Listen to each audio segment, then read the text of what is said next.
ನಮಸ್ಕಾರ ರಿವ್ಯೂ ಚಾನೆಲ್ಗೆ ಸ್ವಾಗತ. ನಾನು ಸೌಖ್ಯ ಗಾಂವ್ಕರ್. ಕೈಪಾಳ್ಯದಲ್ಲಿ ಮತ್ತೊಂದು ಮಹತ್ವದ ಬೆಳವಣಿಗೆ. ಏನಿದು ಹಾಗಾದ್ರೆ? Secret meeting. ಸಿಎಂ ಕುರ್ಚಿಗೆ ಸಂಬಂಧಪಟ್ಟಂತೆ ಗಮನ ಸೆಳೀತಾ ಇದೆ ಈ ಡೆವಲಪ್ಮೆಂಟ್. ಹೈಕೋರ್ಟ್ನಲ್ಲಿ ವಾದ ಪ್ರತಿವಾದ ಒಂದು ಹಂತಕ್ಕೆ ಬಂದಿದೆ ಮೂಡ ಕೇಸ್ನಲ್ಲಿ. ಮತ್ತು ಈ ವಾದ ಪ್ರತಿವಾದದ ಮೇಲೆ ಏನಾಗಬಹುದು ಅಂತ ಮುಖ್ಯಮಂತ್ರಿಗಳು ಕೇಳಿ ತಿಳ್ಕೊಳ್ಳೋದಿರಲಿ ತಜ್ಞರಿಂದ, ಬೇರೆ ನಾಯಕರುಗಳೆಲ್ಲ ಕೇಳಿ ತಿಳ್ಕೊಳ್ತಿದ್ದಾರೆ. ಇದರ ಎಫೆಕ್ಟ್ ಏನಾಗಬಹುದು, ಏನು ತೀರ್ಪು ಬರಬಹುದು, ಇಂತಹ ಕೇಸ್ಗಳಲ್ಲಿ ಏನಾಗಿವೆ, ಮುಖ್ಯಮಂತ್ರಿ ವಿರುದ್ಧ ಗವರ್ನರ್ ಪ್ರಾಸಿಕ್ಯೂಷನ್ ಅನುಮತಿ, ಇಲ್ಲಿ ಅವಕಾಶ ಇದೆಯಾ ಇಲ್ವಾ, ಇದೆಲ್ಲದರ ಬಗ್ಗೆ ತಜ್ಞರುಗಳ ಮೂಲಕ ಅವಲೋಕನ ನಡೆಸ್ತಾ ಇದ್ದಾರೆ ಈ ಹಲವು ನಾಯಕರುಗಳು ಅನ್ನೋದು ವೆರಿ ಇಂಟ್ರೆಸ್ಟಿಂಗ್. ಇದರ ನಡುವೆ ಒಂದು ಮೀಟಿಂಗು. ಏನಾಗ್ತಿದೆ ಹಾಗಾದ್ರೆ ಮಾಹಿತಿ ಮುಂದೆ ಇಡ್ತಾ ಇದೀವಿ. ಮಿಸ್ ಮಾಡಿದ್ರೆ ನಮ್ಮ ಚಾನಲ್ನ ಸಬ್ಸ್ಕ್ರೈಬ್ ಮಾಡಿ, ನಿಮ್ಮ ಅಭಿಪ್ರಾಯ ಕಮೆಂಟ್ ಮಾಡಿ ತಿಳಿಸಿ. ಎಸ್ ವೀಕ್ಷಕರೇ, ಹೈಕೋರ್ಟ್ನ ವಾದ ಪ್ರತಿವಾದ ನೀವು ಎಲ್ಲರೂ ಅಪ್ಡೇಟ್ಸ್ನ ನೋಡೇ ಇದ್ದೀರಿ. ರಾಘವನ್ ಅವರು ಸ್ನೇಹಮಯಿ ಕೃಷ್ಣ ಪರ ಎರಡನೇ ವಕೀಲರಾಗಿ ಬಂದ್ರಲ್ಲ, ರಾಘವನ್ ಅವರು ವಾದ ಮಂಡಿಸಿದ ಮೇಲಂತೂ ರೋಚಕ ಘಟ್ಟಕ್ಕೆ ಹೋಗಿದೆ. ಮೂಡ ಕೇಸ್ನಲ್ಲಿ ಸಿದ್ದರಾಮಯ್ಯನವ್ರಿಗೆ ಸಂಕಷ್ಟ ಕಟ್ಟಿಟ್ಟ ಬುತ್ತಿ ಅನ್ನೋ ಮಟ್ಟಿಗೆ ಕೋರ್ಟ್ಗೆ ಕನ್ವಿನ್ಸ್ ಮಾಡೇ ಬಿಟ್ಟಿದ್ದಾರೆ ರಾಘವನ್ ಅವರು ಅನ್ನೋ ಮಟ್ಟಿಗೆ ಟೆನ್ಷನ್ ಕಾಣಿಸ್ತಾ ಇದೆ.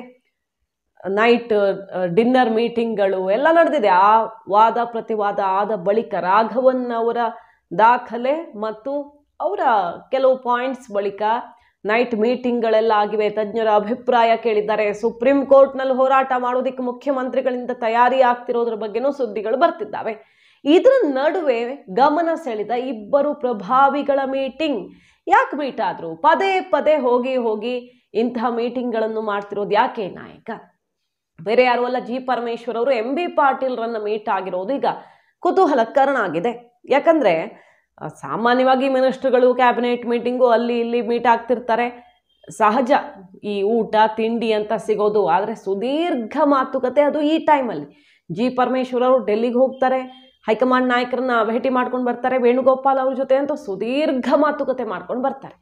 ಅದಾಗ್ತಿದ್ದ ಹಾಗೆ ಸತೀಶ್ ಜಾರಕಿಹೊಳಿ ಅವ್ರ ಜೊತೆ ಒಂದು ಸಿಟ್ಟಿಂಗ್ ಆಗುತ್ತೆ. ಈಗ ಎಂ ಬಿ ಪಾಟೀಲ್ ಜೊತೆ, ಖರ್ಗೆ ಅವ್ರ ಜೊತೆನೂ ಒಂದು ಮೀಟಿಂಗ್ ಆಗಿದೆ.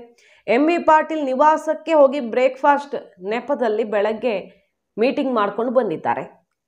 ಟಿಫನ್ ಪಾಲಿಟಿಕ್ಸ್ ಈಗ ದೊಡ್ಡ ಮಟ್ಟದಲ್ಲಿ ಸದ್ದಾಗ್ತಿದೆ. ಒಂದೇ ಕಾರಲ್ಲಿ ಬೇರೆ ಪ್ರಯಾಣ ಮಾಡ್ತಾರೆ. ಅಲ್ಲಿಂದ ಸಕಲೇಶ್ಪುರಕ್ಕೇನೋ ಎಂ ಬಿ ಪಾಟೀಲ್ ಹೋಗೋದಿತ್ತಲ್ಲ, ಜಿ ಪರಮೇಶ್ವರ್ ಅವರು ಎಂ ಬಿ ಪಾಟೀಲ್ರು ಒಟ್ಟಿಗೆ ದಾರಿಯುದ್ದಕ್ಕೂ ಸೀಕ್ರೆಟ್ ಮಾತುಕತೆ ಮಾಡ್ಕೊಂಡು ಹೋಗಿರೋದು. ಏನಿದು ಹಾಗಾದ್ರೆ? ದಿಢೀರ್ ಅಂತ ಬರ್ತಾರೆ ಬ್ರೇಕ್ಫಾಸ್ಟ್ ಹೆಸರಲ್ಲಿ, ಅಲ್ಲಿ ರೊಟ್ಟಿ ತಿನ್ನಕ್ಕೆ ಹೋಗ್ತಾರೆ ಸತೀಶ್ ಜಾರಕಿಹೊಳಿ ಅವ್ರ ಮನೆಗೆ. ತಿನ್ನಬೇಕು ಅನ್ಸ್ದಾಗೆಲ್ಲ ಬರ್ತೀನಿ ಅಂತಾರೆ. ಇಲ್ಲಿ ಬ್ರೇಕ್ಫಾಸ್ಟ್ಗೆ ಬರ್ತಾರೆ. ಪರಮೇಶ್ವರ್ ಅವರು ಬಹಳ ಚುರುಕಾಗಿ ಓಡಾಡ್ತಿದ್ದಾರಲ್ಲ ಅನ್ನೋ ಕುತೂಹಲ. ಸತೀಶ್ ಜಾರಕಿಹೊಳಿ ಅವರು ಕೂಡ ಭರ್ಜರಿ ಪ್ರಯತ್ನದಲ್ಲಿದ್ದಾರೆ.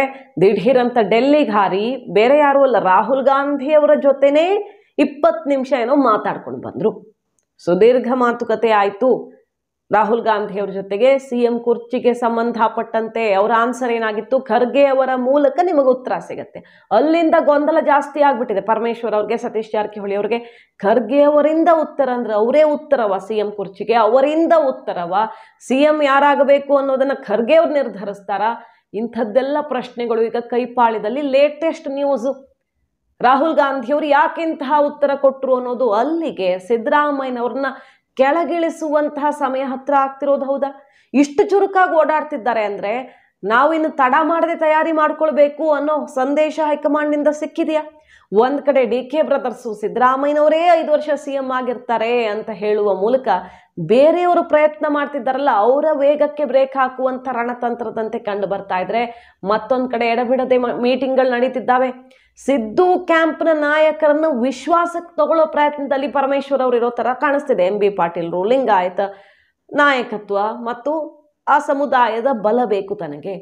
ಸತೀಶ್ ಜಾರಕಿಹೊಳಿ ಅವ್ರ ಬಲ, ರಾಜಣ್ಣನವ್ರ ಬಲ ಎಲ್ಲ ಒಗ್ಗೂಡಿಸೋದು. ಆ ಕಡೆ ಸತೀಶ್ ಜಾರಕಿಹೊಳಿ ಅವರಿಂದನೂ ಅದೇ ಪ್ರಯತ್ನ ಆಗ್ತಿದೆ. ತನ್ನ ಕಡೆ ಇಷ್ಟು ಶಾಸಕರಿದ್ದಾರೆ, ತನ್ನ ಮನಧನ ಸಂಘಟನೆ ಮತ್ತೊಂದು ಎಲ್ಲ ಶಕ್ತಿನೂ ನನ್ನ ಹತ್ರ ಇದೆ ಅಂತ ರಾಹುಲ್ ಗಾಂಧಿ ಅವ್ರಿಗೆ ನೇರವಾಗಿ ಹೇಳಿ ಬಂದಿದ್ದಾರೆ ಅನ್ನೋ ಸುದ್ದಿ.